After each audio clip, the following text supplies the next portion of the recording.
महत्वाची बातमी, प्रशांत कोरटकर प्रकरणाचा तपास हा अपूर्ण का? हा सवाल इतिहासाचे अभ्यासक इंद्रजित सावंत यांचा आहे। पोलिसांना त्यांनी हा सवाल केला। ॲडव्होकेट असीम सरोदे यांच्या मार्फत कोल्हापूर पोलिसांना नोटीस पाठवली। प्रशांत कोरटकर मुंबईमध्ये आहेत की दुबईला पळून गेला? नोटीसद्वारे इंद्रजित सावंत यांनी पोलिसांनाच हा सवाल केला।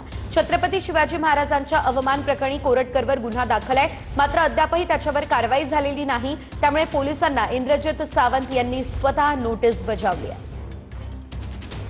त्याला 1 वर्ष होत आलं तरी सुद्धा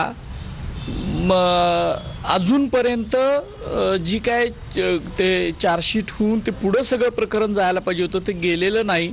काल आमचे वकील ॲडव्होकेट असीम सरोदे आणि इतरांनी आम्ही एक लीगल नोटीस पोलिसांना पाठवले की जर पोलीस हे तपास करण्यामध्ये दिरंगाई करत असतील तर आम्हाला न्यायालयात जाण्याशिवाय पर्याय नाही। पुन्हा एकदा आम्ही या संदर्भात न्यायालयाचे दरवाजे ठोठावू।